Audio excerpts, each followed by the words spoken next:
The candle in the chapel. In a quiet small town, where cobblestone paths led to an ancient chapel, Daniel stepped into the sacred space as the sunset faded. The chapel, with its moss-covered stone walls and stained glass windows, glimmering faintly in the dim light, was his refuge on nights when his soul was in turmoil. Tonight, like countless others, Daniel's heart was heavy with a struggle he dared not voice. Unbidden desires, images, and thoughts that filled him with both longing and shame. He knelt on the cushioned mat before the wooden pew, his hands clasped tightly, eyes closed. The single candle on the small altar ahead burned steadily, its golden-orange glow flickering, casting shadows across the stern lines of his face. That candle, lit by Daniel just moments ago, seemed the only light in the darkness of his inner world. "Why, God," he whispered, his voice trembling, nearly desperate. "Why do you let me feel this fire? Why don't you take it away?" The air in the chapel was still, broken only by the faint whistle of wind through the window cracks and the soft crackle of the candle.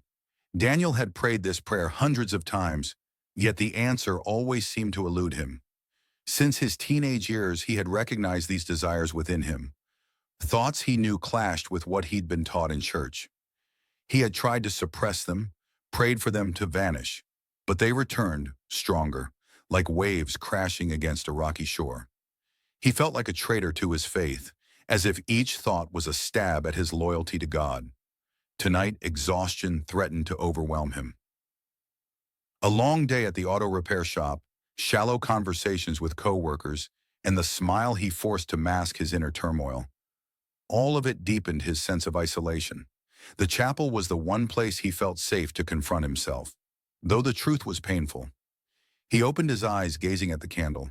Its light was small but steadfast, as if challenging the surrounding darkness. He wondered if God was truly listening, or if this was a test he'd never pass. As he rose, his knees creaked from kneeling too long. He approached the altar to extinguish the candle, but his eyes caught a worn Bible left open on the table. The yellowed pages, with their small printed words, seemed to beckon him. He leaned closer, reading James 1:12. "Blessed is the one who perseveres under trial, because having stood the test, that person will receive the crown of life that the Lord has promised to those who love him." The words struck him like a hammer to the chest. Perseverance? Trial? He had never thought of his struggle in those terms. He'd always seen it as a curse, a flaw to be erased. But what if it was a trial? What if God, instead of punishing him, was guiding him through a path he didn't yet understand? Daniel's heart stirred, a mix of hope and uncertainty. He had no clear answer, but for the first time he felt as if God had left a sign. Small like the candle, but enough to illuminate a corner of his soul. Daniel didn't blow out the candle.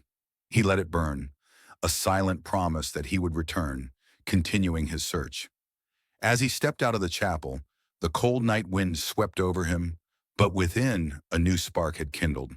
The struggle remained, but this time, he felt he wasn't alone.